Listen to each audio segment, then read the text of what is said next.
Alright, so it's been a while since I've done a photography, automotive related video. I actually think I've only done one on my channel. But I recently got my new car, which is a 2023 Cadillac CT4V Blackwing. I absolutely love this car. And I've been going crazy just taking photos. There's a 500-mile break-in period. I'm just at like 100 and some as I'm recording this. So I've been going out, hitting up some spots, doing some photography. I'm going to show you a particular photo, why I took it like this, and then the complete edit. Now, I didn't record myself live doing it, but the good thing with Lightroom is I can literally show you the steps, step by step. So I'm going to walk you through exactly what I did to go from this to this. So let's start off with the photo. I saw the sky in the background. The sun was setting. I actually got here when the sun was still up, but this one, the sun was completely down. So I exposed for the sky and for the lights, knowing that everything else, including the car, is going to be pretty dark. But in post, we're going to raise the shadows. We're going to play with it, use some filters. What are they called? Graduated filters, I think? Is that what they're called? Graduated filters? Yeah. I'm still not a professional when it comes to Lightroom. I'm just kind of sharing my journey, and I thought this came out pretty cool. So I'm going to share it with you guys, and hopefully if you're new or wanting to do a similar edit, you might find this beneficial. So like I said, I'm starting off on the left side here. It's going to show you everything I did. There was a lot of testing because I'm literally just starting from scratch, and I haven't edited a photo like this in forever. So the first thing I did was raise the shadows. What does it say? Plus 82. So we went from out of camera, which is this. By the way, it's a Nikon, what is it? ZFC, I believe. So this was out of camera. First thing I did is raise the shadows 82. That's how we look right now. Then I dehazed 10%. Dehaze is kind of like contrast. I think it kind of darkens things up. So that's this right here. Then clarity. I didn't want to do too much. You got to be very careful when it comes to clarity, unless you're going for that certain look. So I just did plus 13, which gives us this. White, I raised the whites to 38. I raised the highlights to 31. I went to the curves, and I believe, let's see, can we even see it on the left side over here? So I think first I pulled it down and then up. Your typical S curve, nothing too crazy. Raised the exposure 0.2, because now from doing this, it kind of darkened it a little bit. Then I added a graduated filter, which took some time to dial in. So I'm just going to go step by step and click through it. Some of these you won't even see edits because I'm just kind of moving it or doing very minor edits. You're going to see some edits taking place. The graduated filter was in the sky area.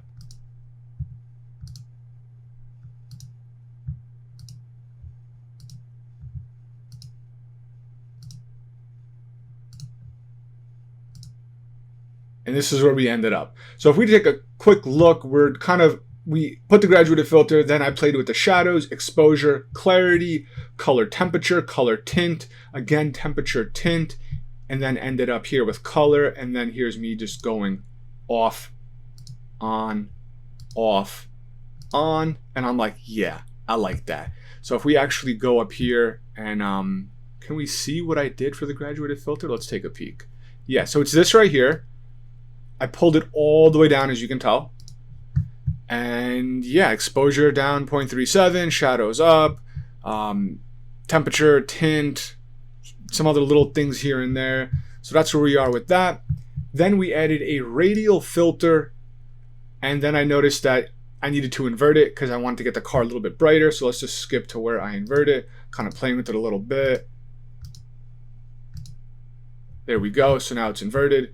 And now we're going to turn it off, turn it on, turn it off, turn it on. Now, could I got this a little bit better? Yeah. In the end, you don't notice it, but when you're actually going through little by little, there's a little bit of extra brightness on the sides that I could have kind of played with and perfected it. But again, still kind of new, just messing around. So if I actually go to the radial filter, you'll notice that's it right here. And we kind of raise the shadows, and that's probably it. Just played around very little with it. So again, off, on. Now we updated the shadow adjustment, clarity. We're actually still working on that. Whites, highlights, exposure. So this is me still editing that filter. And then if we go turn it off, turn it on. So now the end result, as you can tell, had some more edits to it. Off, on. Shadows, -2. Now we're going to the hue, which is the color grading. We have mid-tone hue, shadow hue, and highlight hue. So I kind of played around a little bit with it. That was mid-tone, what I ended up with. And then shadow hue, we were like this, and then like that, played around with it. Mid-tone hue, like that, like that. We're just kind of messing with this, seeing what looks good. Then highlight hue, we turned it into that. And then color grading off, color grading on, color grading off, color grading on. As you can tell on the side here, we have kind of an orange for the midtones, slightly up. We have for the highlights a red, very minimal, and then shadows blue, slightly up. Now if we go to the shadow hue,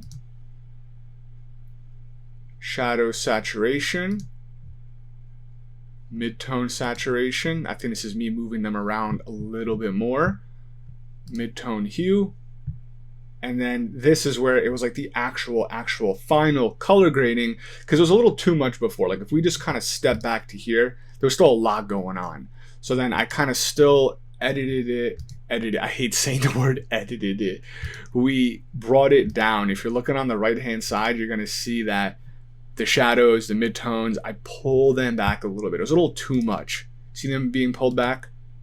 So I pulled them back a little bit. I pulled everything back a little bit. Just bring it back, and now completely off color grading, completely on color grading, off, on.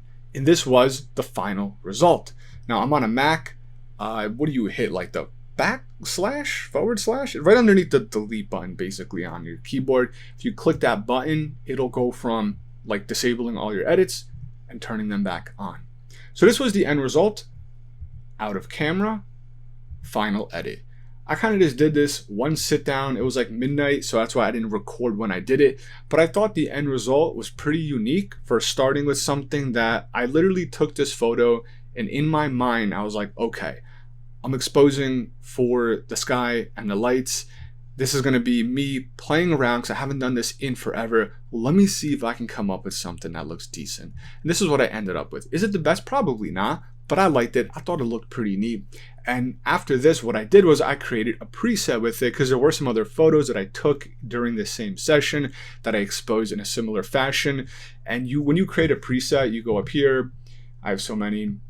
You press the plus button up here, and then you can add it to your folder, make another folder, whatever you want to do. And you could actually save it with or without the graduated filters. And what is this one called? Is it a circular type? Radial filter, yeah. So I saved one with it, one without it.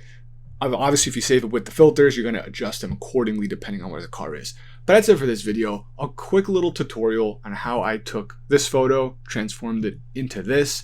I thought it was unique. It's obviously a more aggressive edit. There's a lot of color brought into it, but I think it fits the vibe that I was going for. There's some that are going to be more subtle.